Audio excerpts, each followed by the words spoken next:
Hi viewers, எல்லாருக்கும் வணக்கம். நானே ஹஸ்பண்டும் ஏர்போர்ட் போயிட்டு இருந்தோம். என் அண்ணா அண்ணியை சென்ட் ஆஃப் பண்ணுறதுக்காக. ஏர்போர்ட் போய் ரொம்ப நாள் ஆச்சு, எல்லாமே சேஞ்ச் ஆகிடுச்சு. எத்தனை தடவை வந்தாலும் பார்க்கிங் இங்கேன்னு சுற்றுறதே வேலையாக போச்சு. ஒரு வழியாக பார்க்கிங் கரெக்டாக பார்க் பண்ணிவிட்டு டிபார்ச்சருக்கு போனோம்.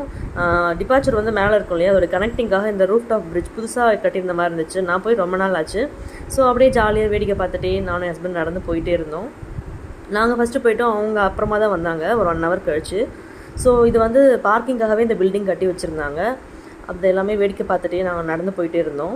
எப்போவுமே ஏர்போர்ட்குள்ளே என்ட்ரு ஆகும்போது நம்மளும் கண்டிப்பாக ஒரு தடவை இன்டர்நேஷ்னல் ட்ரிப் போகணும் அப்படின்னு தோணும் இல்லையா, சென்ட் ஆஃப் பண்ண போகும்போது. திருப்பி அவங்கள சென்ட் ஆஃப் பண்ணிட்டு வெளியே வரும்போது அது அப்படியே நமக்கு ஆஃப் ஆகிடும் அந்த ட்ரீமே. ஸோ இந்த தடவையும் அப்படி தான் நாங்கள் பேசிக்கிட்டு இருந்தோம். அதுக்கப்புறம் என் அண்ணாணி வந்துட்டாங்க. அவங்கள வந்து சென்ட் ஆஃப் பண்ணுறதுக்காக நான் நின்றுட்டு இருந்தோம். அவங்களுக்கு செக்கிங் போயிட்டு இருந்துச்சு. ஒரு வழியாக செக்கிங் எல்லாமே கம்ப்ளீட்டாக முடிஞ்சுட்டு நெக்ஸ்ட் இயர் உங்களை மீட் பண்ணுறோம் அப்படின்ட்டு அவங்களுக்கு சொல்லிட்டு நாங்கள் கிளம்பிட்டோம். தேங்க்யூ.